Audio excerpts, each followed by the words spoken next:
মহিলা বিজেপি কর্মীরা যারা নাকি লক্ষ্মীর ভান্ডার পাচ্ছেন তারা আসলে মমতা ব্যানার্জির থেকে ভিক্ষা নিচ্ছেন। হ্যাঁ, এমনটাই আজব দাবি করলেন কোচবিহারের তৃণমূল সাংসদ জগদীশ বসুনিয়া। বিজেপির মহিলারা হাত পেতে মমতা ব্যানার্জির ভিক্ষা নিচ্ছেন লক্ষ্মীর ভান্ডার, এটা তো বলে বিজেপির ভিক্ষা। লজ্জা করে না টাকাটা যখন ব্যাংক থেকে তোলে? হ্যাঁ, ওসব প্রকল্পের টাকা ওই কালীঘাটের টালির চালার থেকে আসছে, তো তাই এসব মমতা ব্যানার্জির দেওয়া ভিক্ষা। বসুন, এসব আমি জানি। তাই এবার যদি আমি আপনার লজিকই ধরি, এই যে আপনার বাড়ির সামনের ওই ঝা চকচকে রাস্তা দিয়ে আপনার ওই নীল সাদা গাড়ি করে আপনি এই সেই করে যাচ্ছেন, ওই রাস্তা দিয়ে যাতায়াত বন্ধ করে দিন। আচ্ছা।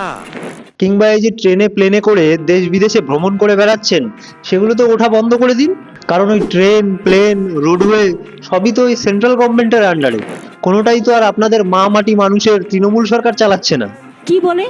এটা মহা মুশকিল ভাই। অথবা এই যে আপনারা এমপিরা মাস গেলে 1,24,000 টাকা করে স্যালারি পাচ্ছেন, তবে সেটাও তো আসছে সেই সেন্ট্রালের বিজেপি সরকারের কাছ থেকে, সেটাও নেওয়া বন্ধ করে দিন। সেটাও তাহলে ভিক্ষা। বিজেপির মহিলারা হাত পেতে মমতা ব্যানার্জির ভিক্ষা নিচ্ছেন লক্ষ্মীর ভান্ডার।